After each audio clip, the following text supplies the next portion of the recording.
गणेश चतुर्थी उत्साह, भक्ती आणि एकोपा।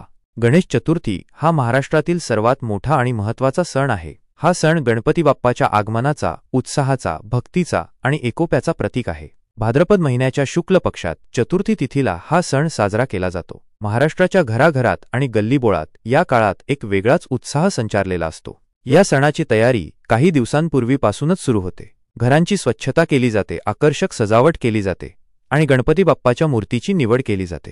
बाजारात विविध प्रकारच्या सुंदर मूर्ती उपलब्ध असतात आणि प्रत्येकजण आपल्या आवडीनुसार आणि परंपरेनुसार मूर्तीची निवड करतो। मंडपांमध्येही भव्य आणि आकर्षक मूर्ती स्थापित केल्या जातात, ज्या पाहण्यासाठी दूरदूरून लोक येतात।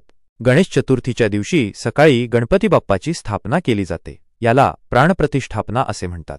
त्यानंतर मंत्रोच्चार, आरती आणि विविध प्रकारच्या पूजा केल्या जातात। बाप्पाला मोदक, लाडू, पेढे आणि इतर अनेक गोड नैवेद्य अर्पण केले जातात। मोदक हे गणपतीचे सर्वात आवडते खाद्य मानले जाते आणि प्रत्येक घरात विविध प्रकारचे मोदक बनवले जातात।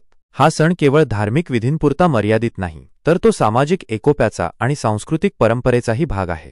सार्वजनिक गणेशोत्सव मंडळे अनेक सामाजिक आणि सांस्कृतिक कार्यक्रमांचे आयोजन करतात। यामध्ये भजन, कीर्तन, नाटकं, नृत्य, स्पर्धा आणि विविध मनोरंजनात्मक कार्यक्रम असतात। यामुळे समाजात एकोपा वाढतो आणि लोक एकत्र येऊन आनंद साजरा करतात। लहान मुले असोत वा वृद्ध, प्रत्येकजण या उत्सवात उत्साहाने सहभागी होतो।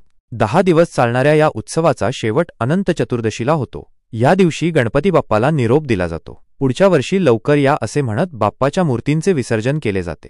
विसर्जनाची मिरवणूक, ढोल ताशांच्या गजरात आणि गणपती बाप्पा मोरया, पुढच्या वर्षी लवकर याच्या घोषणांनी भक्तिमय वातावरणात पार पडते। समुद्रात, नद्यांमध्ये किंवा कृत्रिम तलावांमध्ये मूर्तींचे विसर्जन केले जाते। अलीकडे पर्यावरणपूरक मूर्ती आणि विसर्जनाच्या पद्धतींना प्रोत्साहन दिले जात आहे, जे एक स्वागतार्ह बदल आहे। थोडक्यात, गणेश चतुर्थी हा केवळ एक धार्मिक सण नसून तो महाराष्ट्राच्या संस्कृतीचा अविभाज्य भाग आहे। तो उत्साह, भक्ती, कला, एकोपा आणि सामाजिक बांधिलकीचे प्रतीक आहे। हा सण आपल्या जीवनात आनंद आणि सकारात्मकता घेऊन येतो।